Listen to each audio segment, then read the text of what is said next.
E aí, tá tudo bem com você? Tudo tranquilo até aqui? Então, damos início agora na aula 15 e nós vamos falar um pouco do histórico das fraudes, né? Por que que as pessoas fraudam? Por que que elas são tentadas a fraudar, né? Infelizmente, isso é uma realidade na sociedade, não só no Brasil, em diversos países. Existem algumas razões pelas quais as pessoas acabam cedendo à tentação e entram nessa furada de fraudar as suas empresas, fazer tentativas de fraude, fraude tecnológica, desviar fundos, desviar material.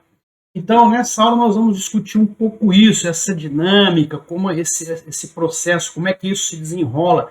E vamos nos fundamentar no histórico das pesquisas de fraudes, que não é algo tão antigo. Isso aí vem dos anos 70, depois dos anos 80, nos anos 70 começou a preocupação com os riscos, depois nós tivemos uma evolução para a preocupação com compliance. Então, a questão da fraude, as pesquisas são coisas bem recentes, tá? Então, agora, o nosso assunto é a evolução do estudo das fraudes. Eu chamo de polígonos da fraude, não sei se existe essa expressão em alguma literatura, porque a primeira, a gente vai tratar do triângulo, depois do diamante, que é um losango, vocês verão aqui, e finalmente o pentágono, né? São momentos distintos da pesquisa acadêmica sobre fraude. E os objetivos dessa aula, o que é o objetivo? É onde eu quero que você chegue no final da aula. Você pode ler aí em cima, analisar a razão pelas quais as pessoas fraudam, e ainda, infelizmente, fraudam, conhecer a evolução histórica dessas pesquisas, que é justamente a evolução desses polígonos da fraude. Tá? Então, vamos tentar, né, abordar essa temática, tentar conversar um pouco com vocês a esse respeito, para que a sua cabeça, para que a sua mente fique mais clareada em relação a essas razões que, infelizmente, é uma realidade. Então, aqui os polígonos, como eu costumo chamar, e aqui os objetivos. Né? Vamos lá ver as razões e, vendo as razões, vamos entender essas razões conhecendo o histórico dessas pesquisas, tá bom? Muito bem.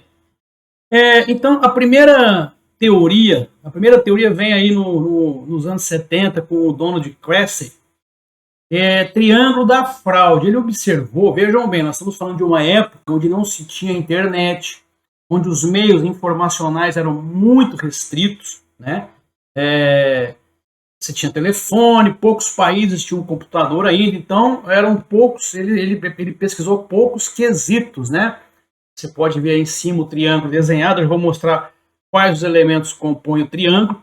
Então ele criou essa teoria para mostrar as razões pelas quais a pessoa fraudava. Então ele dizia assim, o que o Cressey dizia? Se tiver esses três elementos, a pessoa frauda. E esses três elementos, então, ele compôs o triângulo da fraude. Veja aí comigo, o primeiro elemento é a racionalização. Essa palavra, ela é usada muito na psicologia, é nada mais do que dar uma desculpa. Então a pessoa, ela tem uma desculpa, ela está magoada com alguém na empresa, ela está atravessando dificuldades, ela diz assim, todo mundo rouba, todo mundo frauda, todo mundo aqui se dá bem, eu também vou me dar bem. Então, ela cria para ela uma desculpa, uma racionalização, ela trabalha isso mentalmente, a partir da qual ela começa a justificar aquele ato ilícito que ela vai cometer. O segundo elemento é a pressão. Então, veja, ele cria uma que tem tudo a ver, os dois caminham juntos. Alguém está doente na família, ele ficou desempregado muito tempo e tem muitas dívidas, então existe um peso muito grande nas costas da pessoa que vai conduzi-lo a realizar o ato ilícito ou a fraude. E, finalmente, ele tem a oportunidade. A oportunidade, sempre digo isso para os meus alunos, ela fala muito da falta de controles. Só existe oportunidade. Vocês conhecem aquela frase, a ocasião faz o ladrão. A ocasião só faz o ladrão quando não existe barreiras para esse ladrão. Se houver barreiras, se houver controles, ele pode até tentar e às vezes pode até conseguir, mas vai encontrar mais dificuldades, mais obstáculos. Então, se tiver a oportunidade, viu a chance de cometer o ato ilícito, cometer a fraude, então ele acaba se tornando um fraudador. Então aqui está, de um modo bem didático, o conceito do triângulo da fraude. Muito bem.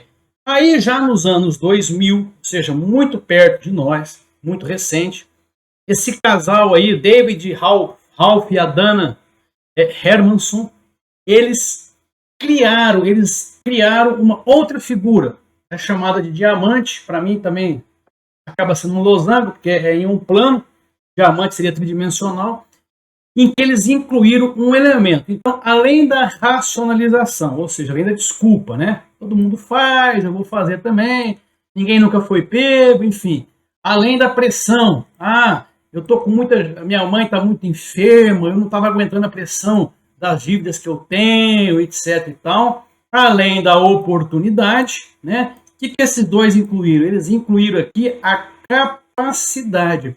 Vocês lembram?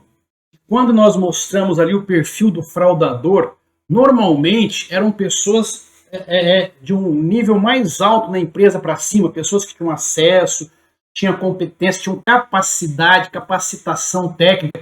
Então, a capacidade agora nós já estamos numa era da informática, 2004. A capacidade, ela me fala de algo que se refere à técnica em usar os artifícios. Então, não basta mais a pessoa ter desculpa, né? Ela sofrer uma pressão, ter a oportunidade. Porque se ela for honesta, mesmo sendo capaz, se ela for honesta, ela não vai realizar aquele ato ilícito.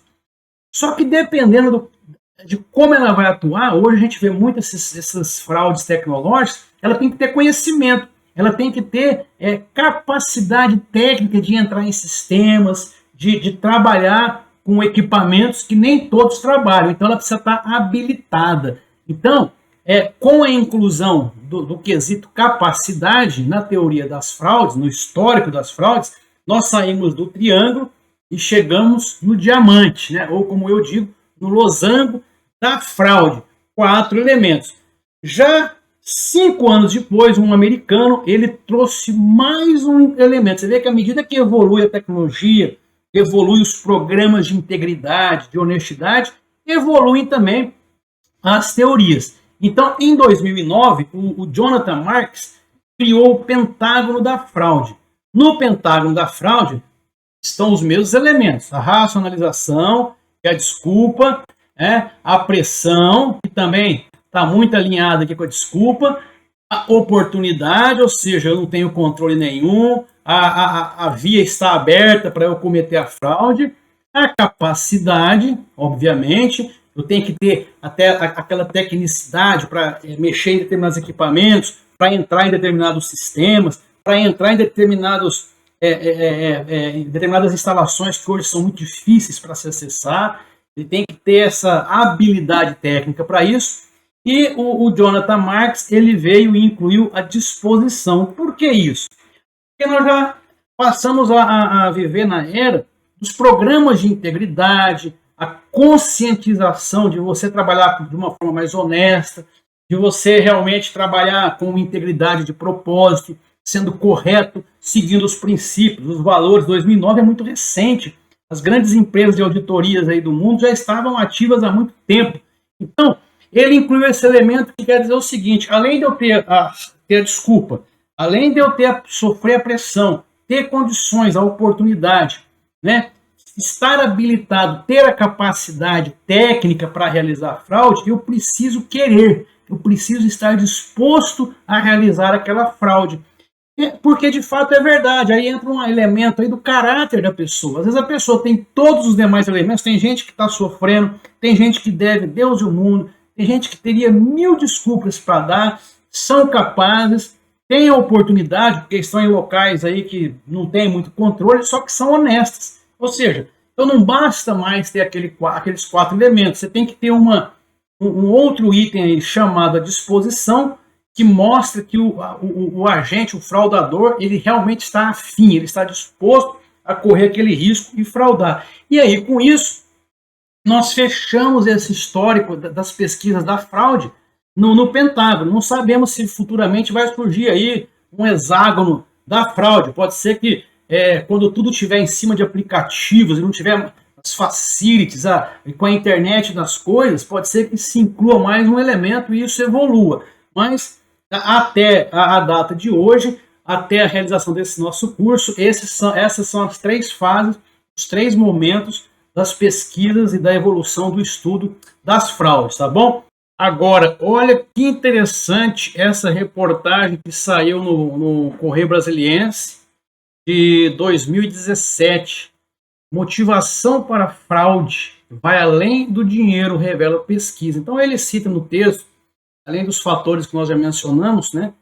Tem pessoas que fraudam não só pelo dinheiro. A pessoa quer se aparecer, ela quer se vingar de um diretor, ela quer se vingar da empresa, quando ela foi despedida no passado, ela entra em conluio com alguém atualmente para se vingar. Então, é interessante que, por mais que nós estudemos, todas as vezes que alguém cai em fraudes aí, que a polícia vai investigar, que as próprias empresas investigam, se descobre novidades, né, referentes às verdadeiras razões. Por isso que é importante ter um compliance bem eficaz, ter uma política interna de recursos humanos bem correta, um código de conduta adequado, para que a empresa se livre, né, de problemas quando tiver que responder na justiça. Tá bom? Então, assim, a gente encerra a aula 15. Na aula 16, estaremos dando aí início ao estudo, vamos trabalhar a questão do código de conduta, os conceitos, o que deve constar no código de conduta, quem deve tomar conhecimento, enfim. E eu te encontro, então, na nossa próxima aula. Até lá, então.